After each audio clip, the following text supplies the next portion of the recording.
আলহামদুলিল্লাহ 6 সন্তানের বাবাকে দেখে 6 কন্যা সন্তানকে নিয়ে যখন দিশেহারা, ঠিক সেই সময় একটি মহাসত্য পরিবর্তন করে দিল খোরশেদ আলমের জীবন। 6 মেয়েকে নিয়ে অনিরাপদ জীবনযাপন, সমাজের কটুকথা আর অভাবের যন্ত্রণা যেন তার জীবনকে দুর্বিষহ করে তুলেছিল। একজন সহজ সরল মানুষ খোরশেদ আলম, যিনি বোঝে না কোনো কুটিলতা বা জটিলতা। পরপর একটা বাচ্চা হওয়ার পর একটা মেয়ে হওয়ার পরে আরেকটা মেয়ে হয়েছে, তখন কিন্তু পাড়া প্রতিবেশী অনেক কটু কথা আমার হয়, অনেক কিছু হয়েছে, কিন্তু আমি গায়ে মাখছি না, কারণ আল্লাহর উপরে আমি ভরসা করছি যে আল্লাহ যখন মানুষ দিয়েছেন আল্লাহ খাওয়াইবেন। সৃষ্টিকর্তার অশেষ রহমতে 6 কন্যা সন্তানের বাবা তিনি। আমরা যখন বাড়িতে থাকতাম 6 বোন, আব্বুর কোনো ছেলে নাই, এজন্য মানুষের মুখে অনেক কথা শুনতে হয়েছে আমার আব্বুকে যে তোমার 6 মেয়ে, কি করবা, কিভাবে কি করবা। সমাজের বিদ্রূপ আর কটু মন্তব্য তার জীবনকে আরো জটিল করে তুলেছিল। ছেলে সন্তান না হয় এলাকার মানুষের অজাতা মনোভাব, কটু মন্তব্য এবং নিরাপত্তাহীনতা তাদের জন্য জীবনকে বিপজ্জনক করে তুলেছিল। আমি যখন দেশে ছিলাম তখন 6টা মেয়ে নিয়ে আমি খুব দুশ্চিন্তায় ছিলাম। পাড়া প্রতিবেশী বা গ্রামের মানুষ গ্রাম্য সংস্কৃতি বুঝে নই, অনেক সময় অনেক কথা হইতো, অনেক সময় আশঙ্কা করতাম যে আমার 6টা মেয়ে নিয়ে, মেয়ে সন্তান তো ইফটিজিংয়ের শিকার হতে পারে, অনেক দুশ্চিন্তায় ছিলাম। এই পরিস্থিতি আর আতঙ্কময় জীবন থেকে মুক্তি পেতে খোরশেদ আলম তার জেলা হবিগঞ্জ ছাড়ার সিদ্ধান্ত নেন। 6 কন্যাকে নিয়ে চলে আসেন নোয়াখালী জেলার সোনাইমুড়ি উপজেলার চাষিরাট ইউনিয়নের পোরকরা গ্রামে। শেষ পর্যন্ত আমি এক মহাসত্যের সন্ধান পাই। এই সন্ধান পাওয়ার পরে নিরাপত্তার জন্য আমি এখানে চলে আসি নোয়াখালীতে, একটি শান্ত ও নিরাপদ গ্রামে, যেখানে নেই কোনো ভয় বা আশঙ্কা। নোয়াখালী চলে আসার পরে আমরা যে মহাসত্যের সন্ধান পাইছি, এই আদর্শকে লালন করিয়া এখানে আমার 6টি বাচ্চা নিয়ে, মেয়ে নিয়ে আমি এখন অত্যন্ত নিরাপদে আছি, কারণ এই এলাকা এটা নতুন সভ্যতা গড়ে উঠছে, এখানে ইফটিজিংয়ের শিকার হয় না কেউ। নারী বা শিশু যে কোনো সময় নির্ভয়ে চলাফেরা করতে পারে। এই নিরাপত্তা, নিশ্চয়তা আর তৌহিদের আলোকিত সত্যই খোরশেদ আলমকে নতুনভাবে জীবনযুদ্ধে লড়ার শক্তি দিয়েছে। এমনও সময় গেছে যে আমরা 6 বোন আসলে বাসা থেকে বের হইতে পারতাম না, তো আমার আব্বু আমাদেরকে নিয়ে এখানে আসার পরে আলহামদুলিল্লাহ আমরা এখন অনেক ভালো আছি। এই গ্রামটা আসলে যোগ্য আর কি, এখানে ভালো আমরা চলতে পারতেছি, রাস্তায় বের হতে পারতেছি। খোরশেদ আলম প্রতিদিন কঠোর পরিশ্রম করেন, যিনি একজন সবজি বিক্রেতা। খোরশেদ ভাই উনি তো অনেক ভালো মানুষ। আমি প্রায় 2 বছর ধরে ওনার সাথে ওনার দোকান থেকে বাজার নেই, কাঁচা বাজার নেই। উনি অত্যন্ত নম্র ভদ্র একজন ব্যবসায়ী, কাঁচা বাজারের জন্য। কাঁচা সবজি বিক্রি তার জীবিকার প্রধান উৎস। খোরশেদ ভাই এখানে নোয়াখালীতে আসার পরে উনি অনেক পরিশ্রম করে এবং সৎ, নিষ্ঠাবান এবং সত্যবাদী। উনি ব্যবসা করে, আমার এখান থেকে নিয়মিত উনি সবজি নিয়ে বেচে। আমাদের এই যে আব্দুল মমিন সবজি বিতান, এখান থেকে পাইকারি সবজি দেওয়া হয়। উনি প্রতিনিয়ত ব্যবসা করে, আপনার মনে করেন সকাল 7টার সময় উঠে আসে, রাত 12টার সময় যায়, আবার পরদিন সকাল 7টার সময় উঠে আসা লাগে, অতিরিক্ত পরিশ্রম করা লাগে। এই ব্যবসা করে উনি ওনার সংসার, পরিবার, ছেলেপিলে নিয়ে চলছে, আল্লাহর রহমতে অনেক সুখে শান্তিতে আছে আর কি। একসময় অভাব, 6 কন্যার ভবিষ্যৎ নিয়ে দুশ্চিন্তা এবং নিরাপত্তাহীনতা যেন জীবনকে অতিষ্ঠ করে তুলেছিল। দেশে কিন্তু অর্থনৈতিকভাবে অনেক কষ্টে ছিলাম, দরিদ্রতার সাথে যুদ্ধ করে আমার চলা লাগতো সবসময়, প্রতিনিয়ত। তবে আমার মনে একটা আশা ছিল যে আমার মেয়ে সন্তান কখনো আমি কেউ দ্বারস্থ হতে দেব না, কারোর মুখাপেক্ষি হতে দেব না। কিন্তু এখানে আসার পরে আমি এটা সবজির ব্যবসা করি। এই সবজির ব্যবসা করার পরে আমি অনেক স্বাচ্ছন্দ্যে আছি, অনেক সচ্ছলতা ফিরে আইছে। আমার একটা বিপ্লব পরিবর্তন করছে আমার পারিবারিক জীবনে। কিন্তু নিরাপদ গ্রামে আসার পর জীবন বদলে যায়। 6 কন্যায় তার গর্ব।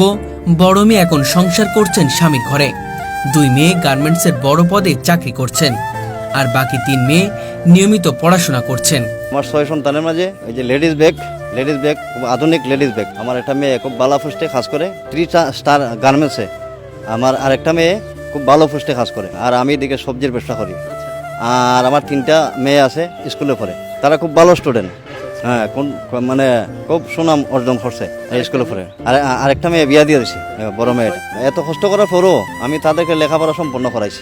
খোরশেদ আলম তাদের স্কুলে নিয়ে আসেন নিরাপত্তা সংকটের কারণে নয়, বরং ভালোবাসা ও দায়িত্ববোধ থেকে।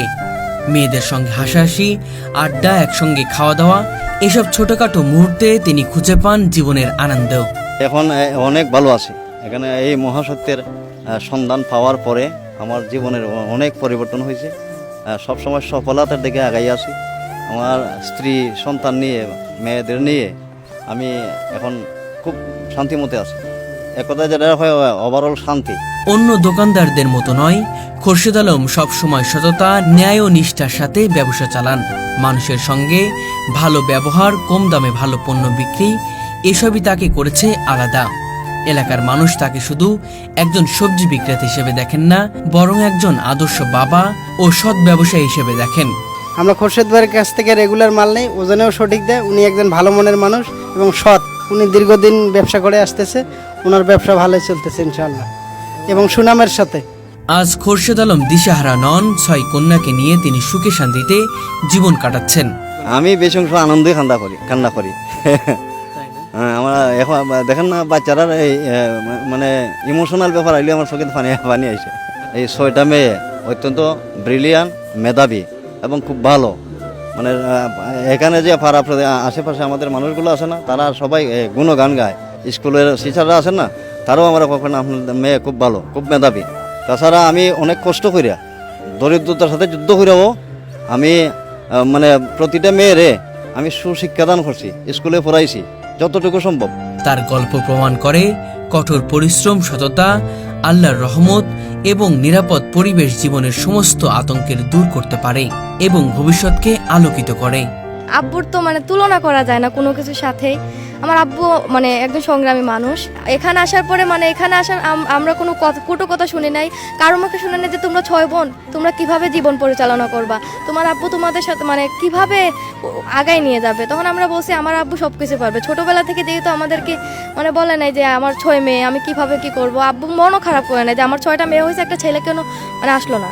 এটা নিয়ে এই আব্বুর সংগ্রামী জীবনের সাথে আমি সারা জীবন থাকতে চাই। আমার ইচ্ছা আব্বুকে আমি কোনোদিন কষ্ট দিতে চাই না। আব্বু যেরকম সত্যের সংগঠনে আগে যেতেছে, আমিও তেমন আব্বুর সাথে আগে যেতে চাই। কোনোদিন যেন আল্লাহ মানে আমার আব্বুকেও কোনো খারাপ পথে নিয়ে না যান, মানে আব্বুও যেন সবসময় সত্যের মধ্যেই থাকে, আমরাও যেন থাকি। আব্বুর জন্য মানে আমি আল্লাহর কাছে ব্যক্তিগতভাবে দোয়া চাই আমার আব্বু যেন অনেকদিন আমাদের সাথে থাকে এবং জান্নাতে সর্বোচ্চ স্থানটা পায়। যে আমার আব্বু আসলে জীবন যুদ্ধে কোনো সময় হার মানেননি, এখনও কষ্ট করেন। ওনার সঙ্গে আসলে আমরা হয়েছি আর কি, একটু মানে ওনাকে একটু হেল্প করার চেষ্টা করছি। আমার বাবা আমাদের নিয়ে অনেক কষ্ট করেছেন। তিনি আমরা যা কিছু চাই তা আমাদের এনে দিয়েছেন। আমার বাবা একজন সংগ্রামী মানুষ, আমাদের নিয়ে তিনি অনেক কষ্ট করেছেন। আমাদের প্রতি তার অনেক চাওয়া। আমরা চাই আমার বাবাকে খুশি রাখতে। এই তৌহিদের মহাসত্য পাওয়ার পরে, এটা আমার জীবনে প্রতিষ্ঠিত করার পরে এই পরিবর্তন আছে। এখন বর্তমানে খুব ভালো আছি, স্বাচ্ছন্দ্যে আছি, নিরাপদে আছি। এখন আর মানে আশঙ্কা হয় না যে আমি কোনো অন্যায় শিকার হইতে পারি। এই আশঙ্কা আমার মধ্যে একবারে চলে গেছে। সততার সাথে আমি ব্যবসা করতে পারতেছি স্বাচ্ছন্দ্যে। মনে হয় সবজি ব্যবসাতে আর উন্নত করতাম পারবো, এই আশা হয়েছে এখন। আগে তো অনেক কষ্টে এইগুলা করতাম, এখন মোটামুটি একটা এই যে 2টা বাচ্চা আমার মোটামুটি ইনকাম করতেছে। তাছাড়া এখানে 3টা বাচ্চার লেখাপড়ার খরচ দেয়া মোটামুটি আগের থেকে বহু স্বাচ্ছন্দ্যে আছে, সচ্ছলতায় আছে। আমার খুব ভালোবাসে আমার সন্তানরা, মানে আমার কষ্ট থেকে সবাই ব্যথিত হয়। হ্যাঁ, অনেক সময় বলে আব্বা এত কষ্ট করার দরকার নেই, আমরা আরো কষ্ট করে খাইমু। কিন্তু আমি এগুলো এলাও করি না। আমার কত যে আমার বাচ্চারা বড় মুখ দেখতাম চাই, আদর্শ সন্তান রাইতাম চাই, যেন তারা এক সময় গিয়া সামাজিক কাজে অংশগ্রহণ করিয়া দেশ এবং মানবতার উপকার করতে পারে। এটার জন্য আমি এরা তৈরি করতেছি। আমার উদ্দেশ্য হলো যে একটা সুশিক্ষা দিয়ে মানবতার কল্যাণের জন্য তারা কাজ করতে পারে, নিজের উৎসর্গ করতে পারে, তাদের মেধা মন মস্তিষ্ক যেন মানবতার কল্যাণে ব্যয় করতে পারে। আমি চেষ্টা করি কিনা যে আসলে মেয়ে হয়েছে ছেলে হলো না, এরকম আমার হয় নাই। তবে সমাজের মানুষে ভাবছে যে আমি এরকম ফিল করছি, কিন্তু আমি কোনোদিন এরকম ফিল করি নাই। আমার সবচেয়ে জীবনের কষ্টের মুহূর্ত হলো যখন আমি এই ফিল করতাম যে আমি নিরাপত্তাহীনতায় ভুগতাম। সামাজিক কাঠামো দেখে, সমাজের এই অন্যায় দেখে আমি খুব মর্মাহত হতাম। তখন আমি খুব একটা সংকট ফিল করতাম।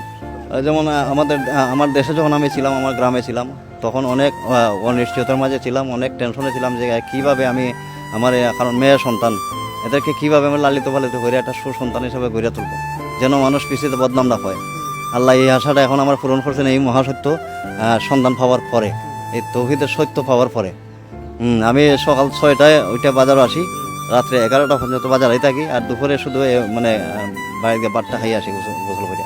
হ্যাঁ, মেয়েরা বলে, কারণ মেয়েরা তো মন নরম থাকে, যে কারণ মেয়েরা প্রায়ই বলে, আব্বা এত কষ্ট করে করো, আমরা প্রয়োজনে 3 বেলা খাইতাম না, 2 বেলা খাইমু। তো আসলে খুব কষ্ট লাগে, তারা তো এটা বোঝে না, আমি তো বুঝি যে তোমরা যেন সুস্থ থাকো, স্বাভাবিক থাকো, সুন্দরভাবে জীবনযাপন করতে পারো, এই কারণেই আমার কষ্টটা।